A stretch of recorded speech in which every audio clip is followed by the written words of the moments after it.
আসসালামু আলাইকুম। আজকে আমি আমার ওই কর্মস্থলে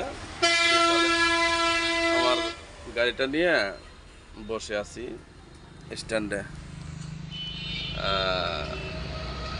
এই অবস্থা। তো একটা বিষয় আমার মনের ভিতরে খুবই করতেছে, প্রকাশ করতে পারতেছি না।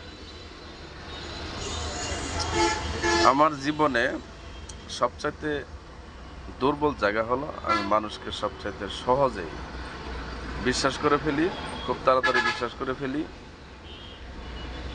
খুব সহজেই ভালোবাসি। আর পরক্ষণে এই দুর্বলতার কারণেই মানুষ আমাকে বেশি বেশি কষ্ট দেয়। আমার জীবনে অনেক লোক আছে, বন্ধু বান্ধব, আত্মীয় স্বজনের ভিতরে বেশিরভাগ লোক কষ্টই দিয়েছে সুযোগ সন্ধানে। যাই হোক, এগুলি ব্যক্তিগত বিষয় বলবো না। তবে আজকে আছি আমি ত্রিশাল বাস স্ট্যান্ড থেকে একটু সামনে, গাড়িটা রেখে পরে আছি। তো আপনাদের জীবনেও কি এরকম কোনো বিশ্বাসঘাতক বেঈমান আসছে কিনা? যার জীবনে আসে নাই সে ভালো। যদি কারো জীবনে এসে থাকে জানাবেন, মানে ভালো লাগবে শুনবার।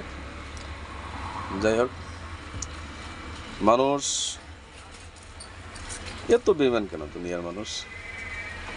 একটু সামান্য স্বার্থের কারণেই ই করে, জায়গায় ব্রেক করে, জায়গায় পল্টি মারে। খুব খারাপ অবস্থা। দেখেন আজকে রাস্তার অবস্থাটা একবারে খোলা। ঈদের পরে মোটামুটি এটা হলো ঢাকা হাইওয়ে রোড, আর ওই পাশে হলো ময়মনসিংহ হাইওয়ে রোড। রাস্তা মোটামুটি খালি আছে। এই তবে মানুষকে খুব তাড়াতাড়ি বিশ্বাস করবেন না। অতিরিক্ত বিশ্বাস করলেই জীবনে কষ্ট পাবেন। ততটুকু বিশ্বাস করেন, ততটুকু ভালোবাসেন, যতটুক বিশ্বাস করলে বা ভালোবাসলে পরক্ষণে ওই লোক যদি কষ্ট দেয় বা বেমেনি করে, আপনার মনে যেন সামান্যতম কষ্ট না লাগে, আপনি সহ্য করতে পারেন। এতটুকুই ভালোবাসা।